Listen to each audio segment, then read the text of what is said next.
Hello everyone, LT grade की advertisement आ चुकी है, अप्लाई भी अब हो रहा है, सब कुछ अब अपने टाइम पर। लेकिन एक क्वेश्चन जो आप लोगों के दिमाग में है वो है कि जो सब्जेक्ट कॉम्बिनेशन है उसमें क्या किया गया है।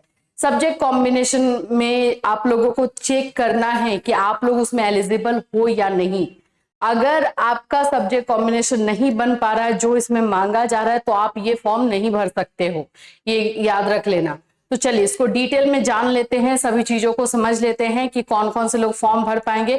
स्पेशली ये वीडियो सब्जेक्ट कॉम्बिनेशन को लेके लिए डेडिकेटेड रहेगा कि यूपी एलटी ग्रेड में कौन कौन से बच्चे जो है इस फॉर्म को भरेंगे, अपना अपना सब्जेक्ट कॉम्बिनेशन मैच कर लेना है। और भी अपडेट है कुछ कि एलटी ग्रेड में अब 2 एग्जामिनेशन होंगे, जैसा कि चल रहा था कि हो सकता है एक ऑब्जेक्टिव रहेगा एक सब्जेक्टिव रहेगा, और जो आपका एक जो पहला है रहेगा प्रारंभिक रहेगा और दूसरा आपका जो है मेंस रहेगा। तो इस तरह का एग्जामिनेशन का पहले भी था कि ऐसा हो सकता है और फाइनली अब यही हो रहा है। तो चलिए इसके बारे में भी डिटेल से इंफॉर्मेशन लेंगे। देखिए मैं बोलूंगी ना कि 1-2 दिन आप अच्छे से सारे नियमों को समझ लो, उसके बाद से फॉर्म भरना स्टार्ट करना। ओटीआर करने के बाद फॉर्म भरना है, ये बात अपने दिमाग में बैठा लेना। तो चलिए समझ लेते हैं सभी चीजों को। उससे पहले फ्रेंड्स, चैनल पर पहली बार विजिट करो, चैनल को सब्सक्राइब कर लेना, बेल आइकन को हिट कर देना। यहाँ पे आपको यूपी एलटी ग्रेड से रिलेटेड हर इंफॉर्मेशन दी जा रही है जो आपके लिए जरूरी है। सबसे पहले तो ये है सब्जेक्ट कॉम्बिनेशन का एडवर्टीजमेंट जो कि आया हुआ है। उससे भी पहले मैं कुछ और चीजें भी दिखा दूं, ये है न्यूज में भी आया हुआ है, इसको भी आप देख सकते हो। 2 एग्जामिनेशन होंगे, एक होगा प्रारंभिक और एक होगा मुख्य। जो आपका प्रीलिम होगा वो आप लोग का ऑब्जेक्टिव होगा जो कि 300 नंबर का रहेगा, ठीक है, 300 मार्क्स का रहेगा, जिसमें 150 क्वेश्चंस होंगे, है ना। हर क्वेश्चन 2 नंबर का रहेगा, 2 मार्क्स का क्वेश्चन रहेगा। निगेटिव मार्किंग ऑफ कोर्स रहने वाला है, तो वो भी चीजें इसमें दी गई है। सेकेंड जो है आप लोग का जो मेंस रहेगा वो आपका सब्जेक्टिव रहेगा, जिसमें आपको लॉन्ग क्वेश्चन शॉर्ट क्वेश्चन लिखने होंगे और ये 200 नंबर का रहेगा, ठीक है, तो 200 मार्क्स का रहेगा। तो ये 2 तरह से एग्जामिनेशन रहेंगे, इसलिए इसको समझ करके आपको करना है। वैसे ऑब्जेक्टिव टेस्ट के बाद आपका सब्जेक्टिव टेस्ट होने वाला है, आपके टॉपिक से रिलेटेड रहेगा। सारा सिलेबस इसमें दे दिया गया है, तो आज हम सिलेबस पे बात नहीं कर रहे, लेकिन अगर आपको सिलेबस जानना होगा तो भी बता देना, डिटेल वीडियो लेकर आ जाएंगे। देखिए यहाँ पर आप देख सकते हो प्रारंभिक परीक्षा 300 अंकों की, मुख्य परीक्षा 200 अंकों की होगी। एक चीज इसमें चेंज किया गया है, कंप्यूटर के लिए जो है, जो अभी हम सब्जेक्ट कॉम्बिनेशन देखेंगे तो चेक भी करेंगे, कंप्यूटर के लिए जो है वो बीएड अनिवार्य नहीं किया गया है, क्योंकि इस पर बहुत सारा तहलका मचा था उस समय। लेकिन प्रायोरिटी दी जाएगी जिन लोगों ने भी कंप्यूटर से जो है बीएड करके रखा हुआ है, उन लोगों को प्राथमिकता दी जाएगी, प्रायोरिटी दी जाएगी, ऐसे अनिवार्य नहीं है, ठीक है। अब ये सारी चीजें आप लोग जानते ही हो, इसमें कुछ खास ये नहीं है। अब चलिए हम आ जाते हैं हमारे सब्जेक्ट कॉम्बिनेशन पे। सब्जेक्ट कॉम्बिनेशन एक एक करके समझना। सबसे ज्यादा जो प्रॉब्लम हुआ है ना, हिंदी, इंग्लिश और सोशल साइंस वाले बच्चों को हो गया है सबसे ज्यादा प्रॉब्लम। इंग्लिश वाले बच्चे तो जनरल इंग्लिश करके रखे हुए हैं, यहाँ पे लिटरेचर मांग रहा है, ये प्रॉब्लम ना बच्चों को हो गई है। अब मैसेजेस पे मैसेजेस आ रहे हैं, लेकिन हम क्या ही कर सकते हैं, अब ये ऐसा बोल दिया गया है। तो आप दूसरे एग्जामिनेशन की तैयारी करो, यही बोलेंगे। पीजीटी के एग्जामिनेशन की तैयारी करो, जो प्रवक्ता वाली भर्ती आने वाली है उसकी तैयारी कीजिए।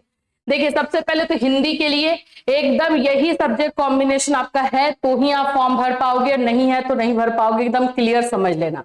इसमें बोल रहा है कि आपका किसी भी विश्वविद्यालय से, संस्था से हिंदी में स्नातक और एक विषय के रूप में संस्कृत के साथ इंटरमीडिएट होना चाहिए।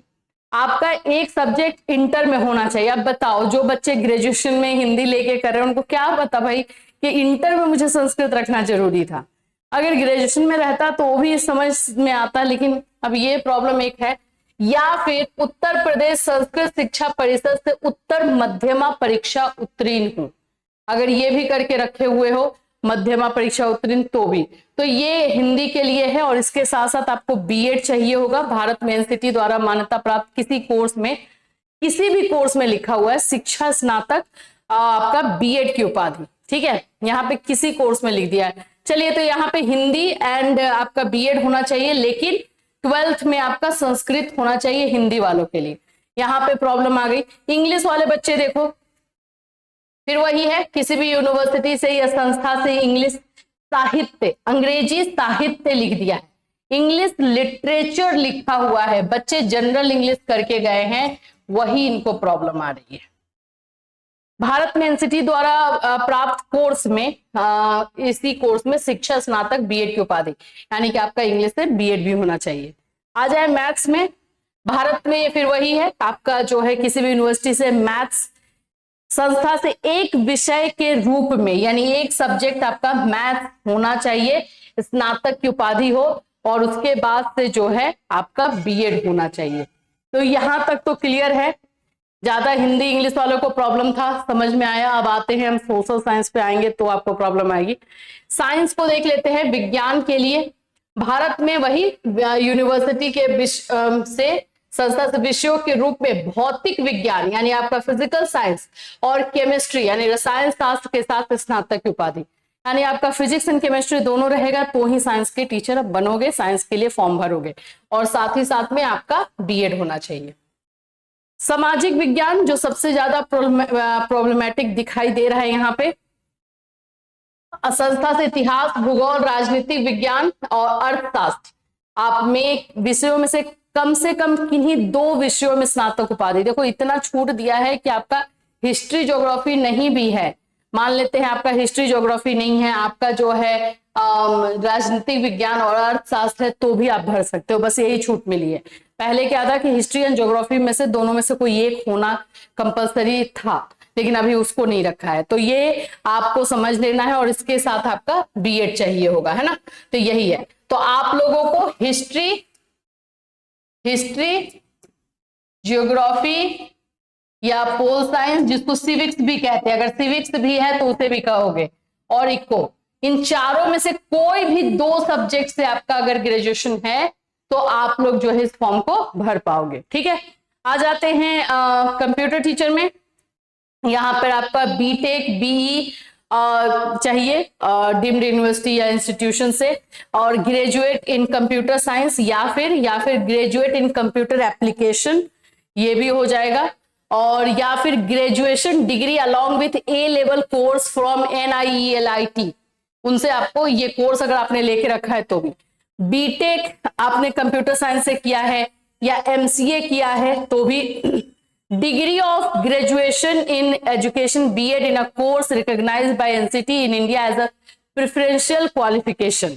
आपको लगेगा कि मैम यहाँ पे बीएड तो लिख दिया है, हाँ बिल्कुल लिखा हुआ है, यहाँ पे बोला गया है कि कंप्यूटर में आपका ग्रेजुएशन डिग्री होना चाहिए, साथ में बीएड जो है प्रेफरेंशियल रहेगा।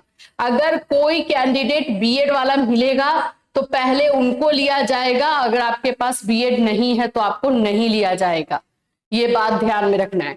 और अगर बीएड वाले कैंडिडेट नहीं मिलते हैं तो ऐसे भी आप लोगों को ले लिया जाएगा, यही चीज इसमें बोला गया है।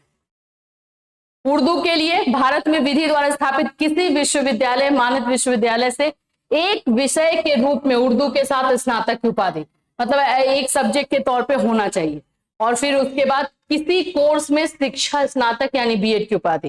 फिर बायोलॉजी में आ जाओ, बायोलॉजी में आपका जाहिर सी बात है कि जंतु विज्ञान और वनस्पति विज्ञान के साथ स्नातक होगा, यही है। संस्कृत में आ जाते हैं तो ये आप लोगों का एक विषय के रूप में संस्कृत के साथ स्नातक की उपाधि होगा। कला है, ये सारी चीजें हैं। आई होप ये आप लोगों को समझ में आ गया होगा। सब्जेक्ट कॉम्बिनेशन में जो चीजें दी गई हैं वही लोग फॉर्म भरेंगे। अब मेरे पास कल भी बहुत सारे मैसेजेस आए कि मैम हमारा नहीं हो रहा है तो हम क्या करें। कोई दिक्कत नहीं है बाबू, आप जो है इसकी तैयारी करो ना, अभी प्रवक्ता वाली वैकेंसी आने वाली है, मास्टर होना चाहिए, ठीक है, तो वो करो। नहीं है, वो भी नहीं है तो आप एक और काम कर सकते हो कि सब्जेक्ट कॉम्बिनेशन आपको बनाना होगा। आप देखो कि आपका सब्जेक्ट कॉम्बिनेशन कैसे बन सकता है। मुझे ज्यादा प्रॉब्लम पता है क्या आ रहा है, सोशियोलॉजी और एजुकेशन, ये लेकर के बच्चों ने ग्रेजुएशन कर लिया है, तो अब इन चारों सब्जेक्ट में से कोई भी इससे मैच नहीं कर रहा है, उनके लिए प्रॉब्लम जो है ये ज्यादा हो गई है। तो अब सोचना पड़ेगा कि आप कैसे जाओ। तो फिर आप पीजीटी के लिए तैयारी करो, आप प्रवक्ता वाली तैयारी करो, उसके लिए आपको मास्टर करके रखना होगा।